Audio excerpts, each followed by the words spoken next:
military might and competence in American history. And if you think about it, we've done some other good ones like the attack on Soleimani, the attack on al-Baghdadi, and the obliteration and decimation of the Iran nuclear sites just recently in an operation known as Midnight Hammer.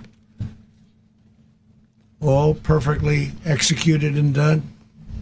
No nation in the world could achieve what America achieved yesterday, or frankly, in just a short period of time. All Venezuelan military capacities were rendered powerless as the men and women of our military, working with U.S. law enforcement, successfully captured Maduro in the dead of night. It was dark. The lights of Caracas were largely turned off due to a certain expertise that we have. It was dark and it was deadly. But captured along with his wife, Celia Flores, both of whom now face American justice. Maduro and Flores have been indicted in the Southern District of New York. It's Jay Clayton, for their campaign of deadly narco-terrorism against the United States and its citizens. I want to thank the men and women of our military who achieved such an extraordinary success overnight with breathtaking speed, power, precision, and competence. You rarely see anything like it. You've seen some raids in this country that didn't go so well. They were an embarrassment. If you look back to Afghanistan, or if you look back to the Jimmy Carter days, they were different days. We're a respected country again, like never before. These highly trained warriors operating in collaboration with U.S. law enforcement caught them in a very ready position. They were waiting for us. They knew we had many ships out in the sea. We're just sort of waiting. They knew we were coming. So they were in what's called a ready position. But they were completely overwhelmed and very quickly incapacitated. If you would have seen what I saw last night, you would have been very impressed. I'm not sure that you'll ever get to see it, but it was an incredible thing to see. Not a single American service member was killed, and not a single piece of American equipment was lost. We had many helicopters, many planes, many people involved in that fight. But think of that, not one piece of military equipment was lost, not one service member was, more importantly, killed. The United States military is the strongest and most fearsome military on the planet by far, with capabilities and skills our enemies can scarcely begin to imagine. We have the best equipment anywhere in the world. There's no equipment like what we have, and you see that even if you just look at the boats. You know, we've knocked out 97% of the drugs coming in by sea. 90%. Each boat kills on average, 25,000 people. We knocked out 97%. And those drugs mostly come from a place called Venezuela. We're going to run the country until such time as we can do a safe, proper, and judicious transition. So we don't want to be involved with having somebody else get in, and we have the same situation that we had for the last long period of years. So we are going to run the country until such time as we can do a safe, proper, and judicious transition. And it has to be judicious, because that's what we're all about. We want peace, liberty, and justice for the great people of Venezuela, and that includes many from Venezuela that are now living in the United States and want to go back to their country. It's their homeland. We can't take a chance that somebody else takes over Venezuela that doesn't have the good of the Venezuelan people in mind. We've had decades of that. We're not going to let that happen. We're there now, and what people don't understand, but they understand as I say this, we're there now, but we're going to stay until such time as the proper transition can take place. So we're going to stay until such time as we're going to run it, essentially, until such time as a proper transition can take place. As everyone knows, the oil business in Venezuela has been a bust, a total bust, for a long period of time. They were pumping almost nothing by comparison to what they could have been pumping and what could have taken place. We're going to have our very large United States oil companies, the biggest anywhere in the world, go in, spend billions of dollars, fix the badly broken infrastructure, the oil infrastructure, and start making money for the country. And we are ready to stage a second and much larger attack if we need to do so. So we were prepared to do a second wave if we needed to do so. We actually assumed that a second wave would be necessary, but now it's probably not. The first wave, if you'd like to call it that, the first attack was so successful, we probably don't have to do a second, but we're prepared to do a second wave, a much bigger wave, actually. This was pinpoint, but we have a much bigger wave that probably won't have to do. This partnership of Venezuela with the United States of America, a country that everybody wants to be involved with because of what we were able to do and accomplish, will make the people of Venezuela rich, independent, and safe. And it will also make the many, many people from Venezuela that are living in the United States extremely happy. They suffered. They suffered. So much was taken from them. They're not going to suffer anymore.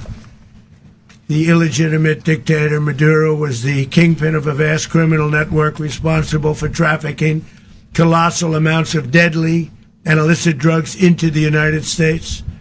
As alleged in the indictment, he personally oversaw the vicious cartel known as Cartel de las Solas, which flooded our nation with lethal poison, responsible for the deaths of countless Americans, the many, many Americans. Hundreds of thousands over the years of Americans died because of him. Maduro and his wife will soon face the full might of American justice and stand trial on American soil. Right now they're on a ship. They'll be heading to, ultimately, New York, and then a decision will be made, I assume, between New York and Miami or Florida. But we have people where the overwhelming evidence of their crimes will be presented in a court of law. And I've seen it. I've seen what we have. It's both horrible and breathtaking that something like this could have been allowed to take place. For many years after his term as president of Venezuela expired, Maduro remained in power and waged a ceaseless campaign of violence, terror, and subversion against the United States of America, threatening not only our people, but the stability of the entire region. And you all saw it. In addition to trafficking gigantic amounts of illegal drugs that inflicted untold suffering and human destruction all over the country, all over, in particular, the United States, Maduro sent savage and murderous gangs, including the bloodthirsty prison gang Tren de Aragua, to terrorize American communities nationwide. And he did indeed. They were in Colorado. They took over apartment complexes. They cut the fingers off people if they call police. They were brutal. But they're not so brutal now. And I just have to congratulate our military, Pete and everybody, and our National Guard, because the job that they've done, whether it's in Washington, D.C., where we have a totally safe city, where it was one of the most unsafe cities anywhere in the world, frankly, and now we have no crime in Washington, D.C. We haven't had a killing. We had the terrorist attack a few weeks ago. A little bit of a different kind of a threat. but we haven't had a killing in a long period of time, 6-7 months. We used to have two, on average, 2 a week in Washington, our capital. We don't have that anymore. The restaurants are opening. Everyone's happy. They're walking their daughters. They're walking their children, their wives. They walk to restaurants. Restaurants are opening all over Washington, D.C. So I want to thank the National Guard. I want to thank our military. And I want to thank law enforcement. Been amazing. And they should do it with more cities. We're doing it, as you know, and we're doing it in Memphis, Tennessee right now, and crime is down. We've just sort of started a few weeks ago, but crime is down now 77%. And the governor of Louisiana called, great person, and he wanted us to help him, as you know, in a certain very nice part of Louisiana. And we have done that. It was a rough section, and we have crime down. I understand it's down to almost nothing already after 2.5 weeks. New Orleans, it's down to almost nothing, and we've only been there for 2.5 weeks. Can't imagine why governors wouldn't want us to help. We also helped, as you know, in Chicago, and crime went down a little bit there. We did a very small help because we had no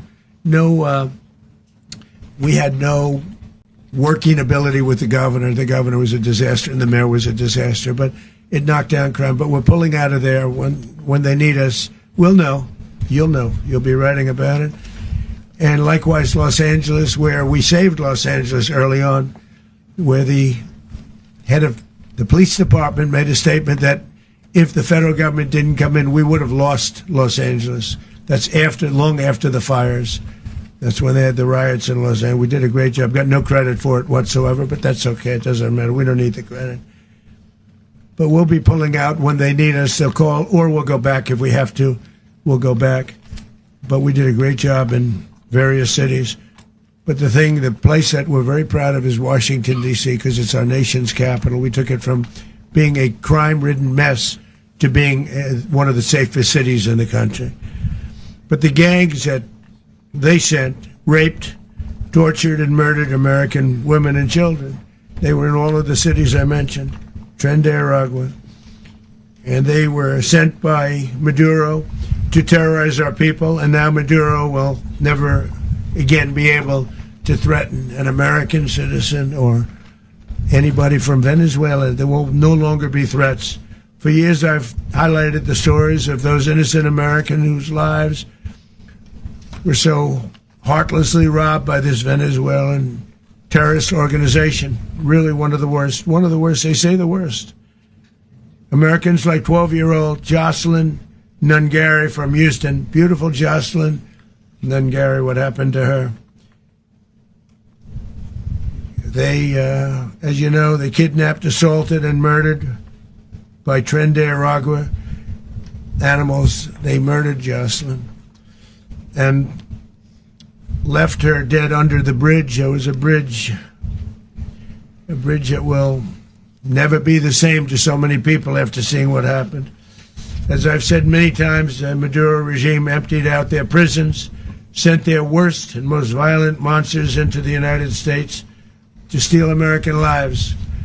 And they came from mental institutions and insane asylums. They came from prisons and jails. The reason I say both, they sound similar. Actually, prisons a little bit more hostile, a little bit tougher.